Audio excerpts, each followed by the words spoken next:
नमस्कार, खबरां देश बुलेटिन च तुहाडा स्वागत। मैं रजनी। पहला पेश ने चोण दीआं खबरां। बिहार विधान सभा चोणां दे विच एनडीए नूं स्पष्ट बहुमत मिलिआ।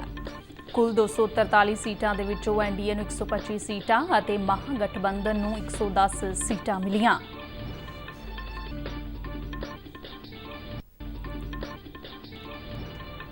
प्रधानमंत्री नरेंद्र मोदी ने बिहार के लोगों का धन्यवाद करदिआं कहा कि उन्होंने लोकतंत्र दे विच विश्वास दिखाया है। प्रधानमंत्री ने बिहार विधान सभा अते होरनां सूबे दीआं जिमनी चोणां दे विच बीजेपी की कारगुजारी दे लई पार्टी वर्कर्स की शलाघा कीती।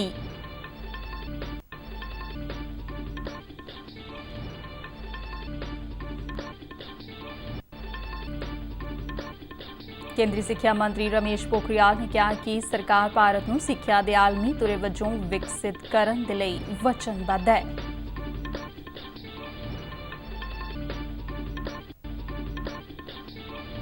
पाकिस्तान वालों जम्मू कश्मीर के पुंछ जिले के नाल लगदी कंट्रोल रेखा ते गोलीबंदी की उलंघना।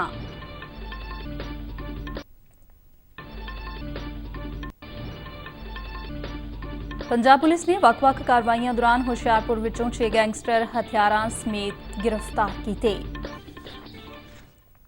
ते हुण खबरां विस्तार नाल। बिहार विधान सभा चोणां दे विच एनडीए ने 125 सीटां ते जित हासिल करके स्पष्ट बहुमत हासिल कर लिया है। दूजे पासे महागठबंधन नूं 110 सीटां हासिल होईआं ने। आखिरी नतीजिਆਂ मुताबिक कौमी जमहूरी गठजोड़ दे विच जनता दल यूनाइटेड नूं 43, बीजेपी नूं 74, वीआईपी अते हम नूं 4-4 सीटां ते जित हासिल हुई। महागठबंधन दे विच शामिल राष्ट्रीय जनता दल 75 सीटां जित के सब तो वध सीटां जितण वाली पार्टी बन के उभरी। महागठबंधन दे विच शामिल कांग्रेस नूं 19, सीपीआईएमएल 12 अते सीपीआई ते सीपीएम नूं 2-2 सीटां मिलीआं। इस तो इलावा असादुद्दीन ओवैसी दी पार्टी नूं 5, बसपा ते एलजेपी नूं 1-1 सीट ते जित हासिल हुई। 243 मैंबरी बिहार विधान सभा के इन्हां नतीजिਆਂ कुछ रिवायती आंकड़ियां दे विच तब्दीलियां वेखण नूं मिलीआं ने। बीजेपी ने अपनी स्थिति सुधारदिआं पिछली वार दिआं 53 सीटां के मुकाबले 74 सीटां ते जित हासिल की है। बिहार की सत्ता दे विच पारू रहण वाली जनता दल यूनाइटेड दीआं सीटां दे विच कमी आई है। बीजेपी के सीनियर नेता अते उप मुख्यमंत्री सुशील कुमार मोदी, भूपेंद्र यादव, संजय जायसवाल अते मंगल पांडे ने एनडीए नूं बहुमत दिवाउण दे लई बिहार के लोगों का धन्नवाद किया। इस दौरान मध्य प्रदेश की 28 सीटां ते होईआं जिमनी चोणां दे विच बीजेपी ने अपना झंडा बुलंद किया है। बीजेपी 19 सीटां ते जेतू रही। प्रधानमंत्री नरेंद्र मोदी ने बिहार विधान सभा अते होरनां सूबे दीआं जिमनी चोणां दे विच भारतीय जनता पार्टी की कारगुजारी ते पार्टी नेतावां अते वर्कर्स की शलाघा कीती है। प्रधानमंत्री ने ट्वीट करदिआं कहा कि बिहार दे विच लोकां ने लोकतंत्र दे विच विश्वास दिखाया है। उन्होंने कहा है कि बिहार ने विश्व नूं जमहूरीयत का पहला पाठ पढ़ाया है। प्रधानमंत्री ने कहा कि बिहार ने अज ये साबित कर दिता है कि लोकतंत्र किवें मजबूत हुंदा है। उन्होंने कहा है कि गरीब, दबे कुचले अते महिला वोटर्स ने बिहार के विकास का फैसला लैंदिआं रिकॉर्ड वोटिंग दर्ज करवाई है। उन्होंने कहा कि बिहार ने हरेक वोटर की सोच अते तरजीह सूबे के विकास के नाल जुड़ी हुई है। प्रधानमंत्री ने कहा कि 15 साल दौरान बिहार दे विच एक बार फिर एनडीए की सरकार बिहार के सुपने अते उम्मीदां नूं पूरा करके विखाएगी। नौजवानों नूं संबोधन करदिआं प्रधानमंत्री ने कहा कि बिहार के नौजवानों ने यह साबित कर दिता है कि अगला दहाका बिहार का होवेगा अते यह आत्मनिर्भर बिहार के लिए एक रोड मैप बनेगा। प्रधानमंत्री ने कहा कि बिहार की नौजवानी ने एनडीए प्रति अपना विश्वास दिखाया है। उन्होंने कहा कि यह युवा शक्ति एनडीए नूं पहला नालों वधेरे मेहनत दे नाल काम करन दे लई उत्साहित करेगी। प्रधानमंत्री ने कहा कि समाज के हरेक वर्ग ने एनडीए दे सबका साथ, सबका विकास अते सबका विश्वास के मंत्र ते भरोसा जताया है। इस दौरान प्रधानमंत्री ने टविया करदिआं मध्य प्रदेश जिमनी चोणां दे लई मुख्यमंत्री शिवराज सिंह चौहान अते होरनां पार्टी नेतावां ते वर्कर्स की भी शलाघा कीती। केंद्रीय गृह मंत्री अमित शाह अते बीजेपी के कौमी प्रधान जेपी नड्डा ने बिहार चोणां दे विच एनडीए की जित नूं लैके पार्टी नेतावां, वर्कर्स अते वोटरां का धन्नवाद किया है। अमित शाह ने बिहार के लोगों का धन्नवाद करदिआं इस नूं नौजवानां अते महिलावां की जित करार दिता। उन्होंने कहा कि वह बिहार के सारे भरावां ते भैणां का धन्नवाद करना चाहुंदे ने जिन्हां ने बिहार दे विच विकास अते चंगे प्रशासन नूं तरजीह दित्ती है। उन्होंने कहा कि बिहार के हरेक वर्ग ने जातिवाद अते नफरत की राजनीति नूं पछाण सुट के विकास की सियासत नूं अपनाया है। जेपी नड्डा ने बिहार के वोटर्स का धन्नवाद करदिआं कहा कि उन्होंने परिवारवाद, रिश्वतखोरी अते वंड पाऊ राजनीति की बजाय विकास नूं चुनिया है। उन्होंने कहा कि बिहार के लोगों ने प्रधानमंत्री नरेंद्र मोदी दीआं लोक भलाई योजनावां ते मोहर लाई है। ਪ੍ਰਧਾਨ ਮੰਤਰੀ ਨਰਿੰਦਰ ਮੋਦੀ ਅੱਜ ਵੀਡੀਓ ਕਾਨਫਰੰਸ ਰਾਹੀਂ ਕਟਕ ਦੇ ਵਿੱਚੋਂ ਸਾਰੇ ਇਨਕਮ ਟੈਕਸ ਅਪੀਲ ਟ੍ਰਿਬਿਊਨਲ ਦੇ ਦਫ਼ਤਰ ਕਮ ਰਿਹਾਇਸ਼ੀ ਕੰਪਲੈਕਸ ਦਾ ਉਦਘਾਟਨ ਕਰਨਗੇ। ਕਲਾ ਦੇ ਨਮੂਨੇ ਵਜੋਂ ਤਿਆਰ ਕੀਤਾ ਗਿਆ ਇਹ ਕੰਪਲੈਕਸ ਓਡੀਸ਼ਾ ਸੂਬੇ ਦੇ ਲਈ ਕਟਕ ਬੈਂਚ ਵਜੋਂ ਕੰਮ ਕਰੇਗਾ। ਇਨਕਮ ਟੈਕਸ ਦੇ ਇਸ ਟ੍ਰਿਬਿਊਨਲ ਦਾ ਕਟਕ ਬੈਂਕ 23 ਮਈ 1970 ਨੂੰ ਸ਼ੁਰੂ ਕੀਤਾ ਗਿਆ ਸੀ ਅਤੇ ਉਦੋਂ ਤੋਂ ਹੀ ਇਹ ਕਿਰਾਏ ਦੀ ਇਮਾਰਤ ਦੇ ਵਿੱਚ ਚੱਲ ਰਿਹਾ ਸੀ। ਇਸ ਕੰਪਲੈਕਸ ਦੇ ਲਈ ਓਡੀਸ਼ਾ ਸਰਕਾਰ ਵੱਲੋਂ 1.6 ਏਕੜ ਜ਼ਮੀਨ ਮੁਹੱਈਆ ਕਰਵਾਈ ਗਈ ਹੈ। ਇਸ ਕੰਪਲੈਕਸ ਦੇ ਵਿੱਚ ਇੱਕ ਅਦਾਲਤੀ ਕਮਰਾ, ultra modern record room, bench ਦੇ ਮੈਂਬਰਾਂ ਦੇ ਲਈ ਵੱਖ-ਵੱਖ ਚੈਂਬਰ, ਲਾਇਬ੍ਰੇਰੀ ਅਤੇ ਆਧੁਨਿਕ ਕਾਨਫਰੰਸ ਹਾਲ ਬਣਾਇਆ ਗਿਆ ਹੈ। ਇਸ ਉਦਘਾਟਨੀ ਸਮਾਗਮ ਦੌਰਾਨ ਕੇਂਦਰੀ ਕਾਨੂੰਨ ਮੰਤਰੀ, ਪੈਟਰੋਲੀਅਮ ਮੰਤਰੀ, ਉੜੀਸਾ ਦੇ ਮੁੱਖ ਮੰਤਰੀ ਅਤੇ ਉੜੀਸਾ ਹਾਈ ਕੋਰਟ ਦੇ ਚੀਫ ਜਸਟਿਸ ਅਤੇ ਜੱਜਾਂ ਤੋਂ ਇਲਾਵਾ ਹੋਰ ਸ਼ਖਸੀਅਤਾਂ ਵੀ ਮੌਜੂਦ ਹੋਣਗੀਆਂ। ਇਸ ਮੌਕੇ ਇਨਕਮ ਟੈਕਸ ਅਪੀਲ ਟ੍ਰਿਬਿਊਨਲ ਤੇ ਆਧਾਰਿਤ ਕਾਫੀ ਟੇਬਲ ਬੁੱਕ ਵੀ ਜਾਰੀ ਕੀਤੀ ਜਾਵੇਗੀ।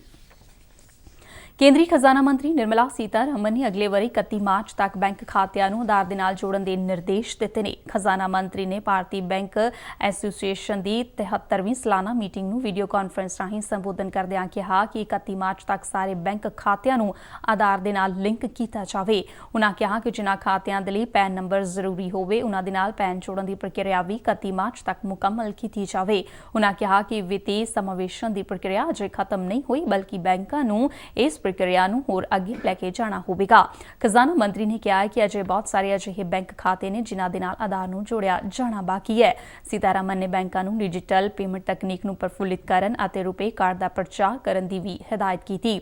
ਉਨ੍ਹਾਂ ਕਿਹਾ ਕਿ ਇਸ ਦੇ ਨਾਲ ਬਹੁਤ ਸਾਰੀਆਂ UPI ਆਧਾਰਿਤ ਪੇਮੈਂਟ ਤਕਨੀਕਾਂ ਨੂੰ ਵੀ ਅਪਣਾਉਣਾ ਚਾਹੀਦਾ ਹੈ। ਵਿੱਤ ਮੰਤਰੀ ਨੇ ਕਿਹਾ ਕਿ ਸਾਡੇ ਬੈਂਕਾਂ ਦੇ ਵਿੱਚ UPI ਇੱਕ ਆਮ ਬੋਲਚਾਲ ਦੇ ਵਿੱਚ ਵਰਤਿਆ ਜਾਣ ਵਾਲਾ ਸ਼ਬਦ ਹੋਣਾ ਚਾਹੀਦਾ ਹੈ। ਖਜ਼ਾਨਾ ਮੰਤਰੀ ਨੇ ਕਿਹਾ ਕਿ ਰੁਪਈਆ ਇੱਕ ਅਜਿਹਾ ਕਾਰਡ ਹੋਵੇਗਾ ਜਿਸ ਦਾ ਬੈਂਕਾਂ ਨਾਲੋਂ ਪ੍ਰਚਾਰ ਕੀਤਾ ਜਾਵੇਗਾ। ਸੰਬੋਧਨ ਦੌਰਾਨ ਸੀਤਾਰਮਨ ਨੇ ਦੇਸ਼ ਦੇ ਵੱਡੇ ਬੈਂਕਾਂ ਦੀ ਲੋੜ ਤੇ ਵੀ ਚਾਨਣਾ ਪਾਇਆ। ਕੇਂਦਰੀ ਸਿੱਖਿਆ ਮੰਤਰੀ ਰਮੇਸ਼ ਪੋਖਰਿਆਲ ਨਿਸ਼ੰਕ ਨੇ ਕਿਹਾ ਕਿ ਸਰਕਾਰ ਭਾਰਤ ਨੂੰ ਸਿੱਖਿਆ ਦੇ ਆਲਮੀ ਧੁਰੇ ਵਜੋਂ ਵਿਕਸਿਤ ਕਰਨ ਦੇ ਲਈ ਵਚਨਬੱਧ ਹੈ। IIT ਬੰਬੇ ਦੇ ਕੌਮੀ ਸਿੱਖਿਆ ਦਿਵਸ ਪ੍ਰੋਗਰਾਮ ਦਾ ਵਰਚੁਅਲੀ ਉਦਘਾਟਨ ਕਰਦਿਆਂ ਸਿੱਖਿਆ ਮੰਤਰੀ ਨੇ ਕਿਹਾ ਕਿ ਇਸ ਟੀਚੇ ਨੂੰ ਹਾਸਲ ਕਰਨ ਦੇ ਲਈ ਵਿਸ਼ਵ ਦੀਆਂ ਮੋਹਰੀ ਯੂਨੀਵਰਸਿਟੀਆਂ ਦੇ ਨਾਲ ਸਹਿਯੋਗ, ਤਾਲਮੇਲ ਅਤੇ ਸਮਝੌਤੇ ਦੇ ਨਾਲ ਅੱਗੇ ਵਧਣਾ ਹੋਵੇਗਾ ਤਾਂ ਜੋ ਆਲਮੀ ਪੱਧਰ ਦੀ ਗੁਣਵੱਤਾ ਵਾਲੀ ਸਿੱਖਿਆ ਨੂੰ ਯਕੀਨੀ ਬਣਾਇਆ ਜਾ ਸਕੇ। ਪੋਖਰਿਆਲ ਨੇ ਕਿਹਾ ਕਿ ਨਵੀਂ ਕੌਮੀ ਸਿੱਖਿਆ ਨੀਤੀ ਦੇ ਤਹਿਤ ਵਿਸ਼ਵ ਦੀਆਂ 100 ਮੋਹਰੀ ਯੂਨੀਵਰਸਿਟੀਆਂ ਨੂੰ ਭਾਰਤ ਦੇ ਵਿੱਚ ਕੈਂਪਸ ਸਥਾਪਿਤ ਕਰਨ ਦੇ ਲਈ ਸੱਦਾ ਦਿੱਤਾ ਜਾਵੇਗਾ।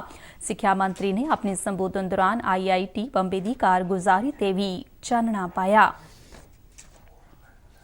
ਕੋਰੋਨਾ ਮਹਾਮਾਰੀ ਕਾਰਨ ਤਕਰੀਬਨ 7 ਹਫ਼ਤਿਆਂ ਦੇ ਵਕਫੇ ਮਗਰੋਂ ਹੁਨਰ ਹਾਟ ਅੱਜ ਤੋਂ ਮੁੜ ਸ਼ੁਰੂ ਹੋ ਰਹੇ ਨੇ। ਇਸ ਸੰਬੰਧੀ ਜਾਣਕਾਰੀ ਦਿੰਦਿਆਂ ਘੱਟ ਗਿਣਤੀਆਂ ਬਾਰੇ ਮੰਤਰੀ ਮੁਖਤਾਰ ਅੱਬਾਸ ਨਕਵੀ ਨੇ ਕਿਹਾ ਕਿ ਹੁਨਰ ਹਾਟ ਦੇ ਨਾਲ ਪ੍ਰਧਾਨ ਮੰਤਰੀ ਮੋਦੀ ਦੇ ਲੋਕਲ ਦੇ ਲਈ ਵੋਕਲ ਹੋਣ ਦੇ ਸੱਦੇ ਨੂੰ ਉਤਸ਼ਾਹ ਮਿਲੇਗਾ ਅਤੇ ਛੋਟੀ ਘਰੇਲੂ ਸਨਅਤ ਪ੍ਰਫੁੱਲਿਤ ਹੋਵੇਗੀ। ਉਨ੍ਹਾਂ ਕਿਹਾ ਕਿ ਹੁਨਰ ਹਾਟ ਆਤਮ ਨਿਰਭਰ ਭਾਰਤ ਮਿਸ਼ਨ ਨੂੰ ਮਜ਼ਬੂਤ ਕਰਨ ਦੇ ਵਿੱਚ ਵੀ ਯੋਗਦਾਨ ਪਾਉਣਗੀਆਂ। ਨਕਵੀ ਨੇ ਕਿਹਾ ਕਿ ਇਹਨਾਂ ਹੁਨਰ ਹਾਟਾਂ ਦੇ ਵਿੱਚ ਮਿੱਟੀ, ਧਾਤ ਅਤੇ ਪਟਸਨ ਤੋਂ ਬਣੇ ਉਤਪਾਦ ਰੱਖੇ ਜਾਣਗੇ ਜਿਨ੍ਹਾਂ ਦੇ ਆਮ ਲੋਕਾਂ ਦੇ ਵਿੱਚ ਵਿਸ਼ੇਸ਼ ਖਿੱਚ ਦਾ ਬਣਨ ਦੀ ਸੰਭਾਵਨਾ ਹੈ।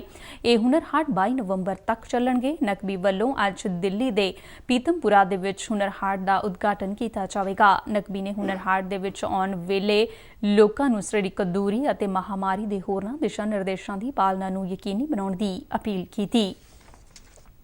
ਪਾਕਿਸਤਾਨ ਵੱਲੋਂ ਜੰਮੂ ਕਸ਼ਮੀਰ ਦੇ ਪੁੰਛ ਜ਼ਿਲ੍ਹੇ ਦੇ ਨਾਲ ਲੱਗਦੀ ਕੰਟਰੋਲ ਰੇਖਾ ਤੇ ਇੱਕ ਵਾਰ ਫਿਰ ਗੋਲੀਬੰਦੀ ਦੀ ਉਲੰਘਣਾ ਕੀਤੀ ਗਈ। ਰੱਖਿਆ ਬੁਲਾਰੇ ਕਰਨਲ ਦਵਿੰਦਰ ਆਨੰਦ ਨੇ ਦੱਸਿਆ ਕਿ ਪਾਕਿਸਤਾਨੀ ਫੌਜ ਵੱਲੋਂ ਬਿਨਾਂ ਕਿਸੇ ਭੜਕਾਹਟ ਦੇ ਕੰਟਰੋਲ ਰੇਖਾ ਦੇ ਨਾਲ ਲੱਗਦੇ ਸ਼ਾਹਪੁਰ, ਕਿਰਨੀ ਅਤੇ ਕਸਬਾ ਸੈਕਟਰਾਂ ਦੇ ਵਿੱਚ ਗੋਲੀਬਾਰੀ ਕੀਤੀ ਗਈ ਅਤੇ ਮੋਰਟਾਰ ਦੇ ਗੋਲੇ ਦਾਗੇ ਗਏ। ਉਨ੍ਹਾਂ ਦੱਸਿਆ ਕਿ ਭਾਰਤੀ ਫੌਜ ਨੇ ਪਾਕਿਸਤਾਨੀ ਗੋਲੀਬਾਰੀ ਦਾ ਮੂੰਹ ਤੋੜਵਾਂ ਜਵਾਬ ਦਿੱਤਾ। ਰੱਖਿਆ ਬੁਲਾਰੇ ਨੇ ਦੱਸਿਆ ਤਕਰੀਬਨ 2.5 ਘੰਟੇ ਤੱਕ ਚੱਲੀ ਇਸ ਗੋਲੀਬਾਰੀ ਦੌਰਾਨ ਕਿਸੇ ਵੀ ਤਰ੍ਹਾਂ ਦੇ ਜਾਨੀ ਜਾਂ ਮਾਲੀ ਨੁਕਸਾਨ ਦੀ ਸੂਚਨਾ ਨਹੀਂ ਹੈ। ਪਾਕਿਸਤਾਨ ਵੱਲੋਂ ਚਾਲੂ ਸਾਲ ਦੌਰਾਨ ਜੰਮੂ ਕਸ਼ਮੀਰ ਦੇ ਵਿੱਚ ਕੰਟਰੋਲ ਰੇਖਾ ਅਤੇ ਕੌਮਾਂਤਰੀ ਸਰਹੱਦ ਤੇ ਹੁਣ ਤੱਕ 1935 ਵਾਰ ਗੋਲੀਬੰਦੀ ਦੀ ਉਲੰਘਣਾ ਕੀਤੀ ਗਈ ਹੈ। ਪੰਜਾਬ ਪੁਲਿਸ ਨੇ ਵੱਖ-ਵੱਖ ਕਾਰਵਾਈਆਂ ਦੌਰਾਨ ਹੁਸ਼ਿਆਰਪੁਰ ਦੇ ਵਿੱਚੋਂ 6 ਗੈਂਗਸਟਰਾਂ ਨੂੰ ਹਥਿਆਰਾਂ ਸਮੇਤ ਗ੍ਰਿਫਤਾਰ ਕੀਤਾ ਹੈ। ਹੁਸ਼ਿਆਰਪੁਰ ਦੇ ਜ਼ਿਲ੍ਹਾ ਪੁਲਿਸ ਮੁਖੀ ਨਵਜੋਤ ਸਿੰਘ ਮਾਹਲ ਨੇ ਦੱਸਿਆ ਗ੍ਰਿਫਤਾਰ ਕੀਤੇ ਗਏ ਵਿਅਕਤੀਆਂ ਕੋਲੋਂ 8 ਪਿਸਤੌਲ, ਜ਼ਿੰਦਾ ਕਾਰਤੂਸ, ਨਸ਼ੀਲੇ ਪਦਾਰਥ, ਕਾਰਾਂ ਤੇ ਮੋਟਰਸਾਈਕਲ ਬਰਾਮਦ ਕੀਤੇ ਗਏ। ਜ਼ਿਲ੍ਹਾ ਪੁਲਿਸ ਮੁਖੀ ਨੇ ਦੱਸਿਆ ਕਿ ਇਹਨਾਂ ਗੈਂਗਸਟਰਾਂ ਨੂੰ ਵੱਖ-ਵੱਖ ਕਾਰਵਾਈਆਂ ਦੌਰਾਨ ਹਿਰਾਸਤ ਦੇ ਵਿੱਚ ਲਿਆ ਗਿਆ ਹੈ। ਪੁਲਿਸ ਮੁਤਾਬਿਕ ਗੈਂਗਸਟਰਾਂ ਖਿਲਾਫ NDPS ਅਤੇ ਅਸਲੇ ਸੰਬੰਧੀ ਵੱਖ-ਵੱਖ ਧਾਰਾਵਾਂ ਤਹਿਤ ਮਾਮਲੇ ਦਰਜ ਕੀਤੇ ਗਏ ਨੇ। ਉਨ੍ਹਾਂ ਦੱਸਿਆ ਕਿ ਗ੍ਰਿਫਤਾਰ ਕੀਤੇ ਗਏ ਵਿਅਕਤੀਆਂ ਦੇ ਵਿੱਚ ਕੁਝ ਗੈਂਗਸਟਰ ਇੰਸਪੈਕਟਰ ਕਈ ਮਾਮਲਿਆਂ ਦੇ ਵਿੱਚ ਲੋੜੀਂਦੇ ਸਨ, ਜਿਨ੍ਹਾਂ ਦੀ ਭਾਲ ਦੇ ਲਈ ਪੁਲਿਸ ਵੱਲੋਂ ਲਗਾਤਾਰ ਛਾਪੇਮਾਰੀ ਕੀਤੀ ਜਾ ਰਹੀ ਸੀ। ਪੁਲਿਸ ਵੱਲੋਂ ਗ੍ਰਿਫਤਾਰ ਕੀਤੇ ਗਏ ਵਿਅਕਤੀਆਂ ਕੋਲੋਂ ਪੁੱਛਗਿੱਛ ਕੀਤੀ ਜਾ ਰਹੀ ਹੈ। ਇਸ ਦੇ ਨਾਲ ਹੀ ਖਬਰਾਂ ਦਾ ਇਹ ਬੁਲੇਟਿਨ ਖਤਮ ਹੁੰਦਾ ਹੈ। ਨਮਸਕਾਰ।